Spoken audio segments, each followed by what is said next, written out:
आज पार्टी को ठेकेदार और ज़मीन के दलाल चला रहे हैं। जो इस चुनाव में मुझे 2 टैग दिए गए, गद्दार और बेईमान का, तो इस टैग के साथ इस पार्टी में मैं कैसे रह सकता हूं?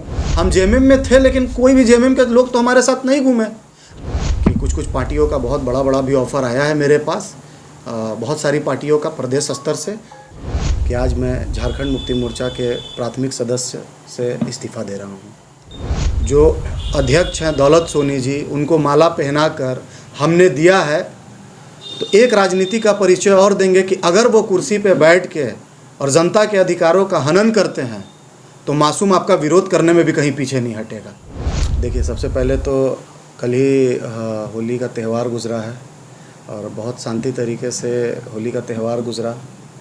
इसके लिए मैं ज़िला प्रशासन को अपनी ओर से बहुत बहुत मुबारकबाद देना चाहता हूँ। आज का प्रेस कॉन्फ्रेंस का मकसद यही है कि लगभग 15-16 वर्षों तक मैंने झारखंड मुक्ति मोर्चा के विभिन्न पदों पर रह के उसमें सेवा करने का मुझे अवसर मिला, और जो भी पार्टी के तरफ से मुझे जिम्मेदारी दी गई, मैं पूरी ईमानदारी के साथ पूरी कोशिश किया कि मैं उस जिम्मेदारी को निभा सकूं। आज बहुत दुखी मन के साथ आप सबों के बीच मैं ये कहने आया हूं कि आज मैं झारखंड मुक्ति मोर्चा के प्राथमिक सदस्य से इस्तीफ़ा दे रहा हूं। मैं आज झारखंड मुक्ति मोर्चा दुखी मन से छोड़ रहा हूं, इसीलिए आप सबों के बीच सामने आया हूं। वजह क्या? वजह देखिए, पार्टी पहले जो लोग थे इसमें, जो निस्वार्थ भाव से लोग जुड़े थे, वो मंत्री जी के संघर्षों में निस्वार्थ भाव से लगे रहे। लेकिन ये कहने में कहीं गुरेज नहीं है कि आज पार्टी के जो सलाहकार हैं वो ज़मीन दलाल बने हुए हैं और ठेकेदार बने हुए हैं। आज पार्टी के गलत सलाह के वजह से छोटे छोटे चुनावों में भी अगर पार्टी को हार मिल रहा है और जो संघर्ष के कार्यकर्ता हैं उनको तवज्जो नहीं मिल रहा है, तो इस पर भी मंथन करने की ज़रूरत है पार्टी को।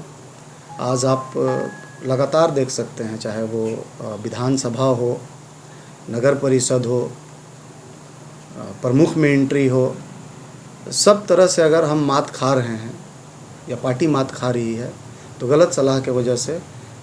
ये मैं आपके माध्यम से गुजारिश भी करता हूँ कि पूर्व मंत्री माननीय जी को एक बार मंथन करना चाहिए इन सब चीज़ों में, कि कहाँ आखिर में संघर्ष के लोग पीछे छूटते चले जा रहे हैं और कौन ज़बरदस्ती नेता बनने की कोशिश कर रहा है और पार्टी को डुबाने में लगा हुआ है।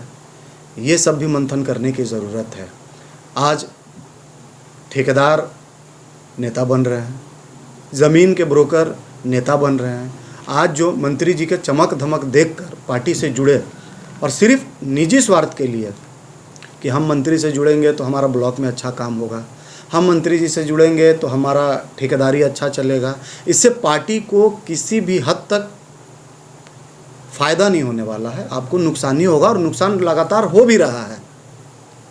इसीलिए आज दुखी मन से इस पार्टी को मैं अलविदा कह रहा हूँ। अगला प्लेटफॉर्म क्या रहेगा? अगला प्लेटफॉर्म अभी कुछ नहीं है। मैं गढ़वा का बेटा हूँ और इंडिपेंडेंट रूप से मैं लोगों की खिदमत और सेवा करना चाहता हूँ, और मैं स्वतंत्र पूर्वक यहाँ के लोगों की खिदमत के लिए मैं पूरा वक्त देना चाह रहा हूँ। अभी कोई आगे की ये नहीं है। हाँ, वक्त आने पे देखा जाएगा, एक नया अध्याय लिखा भी जाएगा। नगर निकाय चुनाव में आपको कितना वोट मिला था? कौन सा वोट मिला? नगर निकाय चुनाव में मुझे 2883 या 82 वोट मिला है। मैं आपके माध्यम से तमाम मतदाताओं का आभार व्यक्त करना चाहता हूं, और बहुत कम टाइम में ये मत मुझे मिले, विपरीत परिस्थिति में ये मत मुझे मिले। मेरी अच्छी ओपनिंग रही। आप देख सकते हैं कि हमसे बड़े बड़े जो राजनीतिक के दिग्गज थे वो कहीं ना कहीं पीछे छूटते चले गए, और एक महज 34 साल का लड़का और नगर परिषद के चुनाव में अच्छा रिज़ल्ट करता है। मैं आप तमाम लोगों से एक बात और क्लियर कर देना चाहता हूं कि आपका मासूम नगर परिषद में प्रमुख रूप से विपक्ष की भूमिका निभाएगा, और जो वादे के साथ इस चुनाव में आया था वो वादा अंततः अपने आखिरी दम तक निभाएगा। और एक बात और क्लियर कर देना चाहता हूं मैं कि अगर अच्छी राजनीति का परिचय मैंने जो अध्यक्ष हैं दौलत सोनी जी, उनको माला पहनाकर हमने दिया है। तो एक राजनीति का परिचय और देंगे कि अगर वो कुर्सी पे बैठ के और जनता के अधिकारों का हनन करते हैं तो मासूम आपका विरोध करने में भी कहीं पीछे नहीं हटेगा। ऐसा बोला जा रहा है कि जो 2800 वोट मिला आपको, लगभग 90% वोट आपको मुस्लिम का मिला, क्या सही है?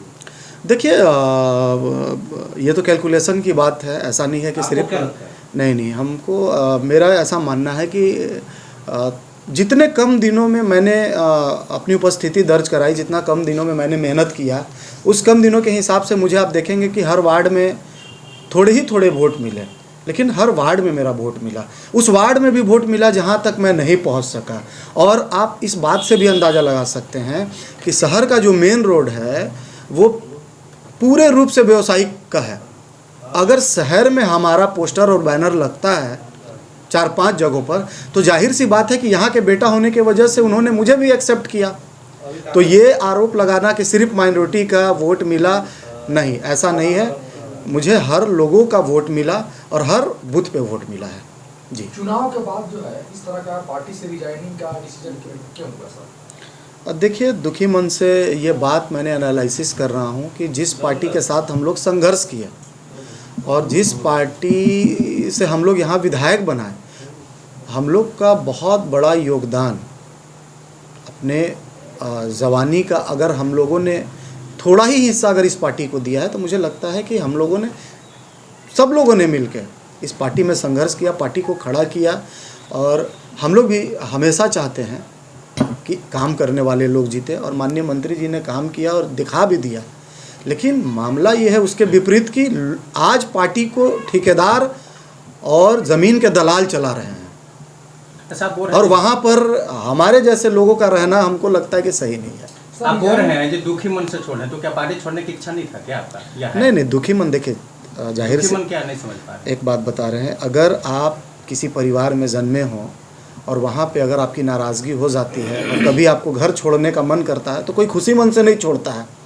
क्योंकि मैंने राजनीतिक शुरुआत ही किया था इस पार्टी से। हमने जब भी राजनीति का पहला झंडा उठाया था तो इसी पार्टी का उठाया था, और मुझे नहीं पता था कि आज ऐसा भी दिन आएगा कि मुझे छोड़ना पड़ेगा। लेकिन कभी कभी मान सम्मान के लिए छोड़ना भी पड़ता है। और मुझे ऐसा लगता है, मेरा ऐसा मानना है कि जो इस चुनाव में मुझे 2 टैग दिए गए, गद्दार और बेईमान का, तो इस टैग के साथ इस पार्टी में मैं कैसे रह सकता हूं, और उन्हें भी इस टैग के साथ पार्टी में नहीं रखना चाहिए। सर, पार्टी से आपको सपोर्ट नहीं मिला, रिजाइन आप चुनाव के दरमियान भी आप मान सकते थे, लेकिन जब चुनाव हो गया, रिजल्ट आ गया, इसके बाद जो है कि पार्टी से रिजाइन मारने का तो सब। देखिए, उस टाइम पार्टी से इसलिए रिजाइन नहीं दिए कि लोगों को लगता सहानुभूति वोट और ये वोट मिलने के ये पे था। नहीं, उस टाइम मेरे पास ये सब सोचने का टाइम नहीं था। और जबकि आप देखे होंगे कि एंटी जेएमएम के लोग तो हमारे साथ थे ही नहीं, कोई भी स्टार प्रचारक नहीं था। हम जेएमएम में थे, लेकिन कोई भी जेएमएम के लोग तो हमारे साथ नहीं घूमे।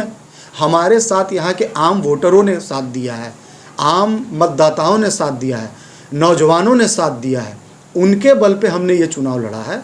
अब आप यहाँ से कोई और पार्टी ज्वाइन करेंगे या न्यूट्रल रहेंगे? फिलहाल अभी मेरा कोई पार्टी ज्वाइन करने का ये नहीं है। हाँ, आप लोगों से ये शेयर करने में थोड़ा भी गुरेज नहीं है कि कुछ पार्टियों का बहुत बड़ा भी ऑफ़र आया है मेरे पास, बहुत सारी पार्टियों का प्रदेश स्तर से।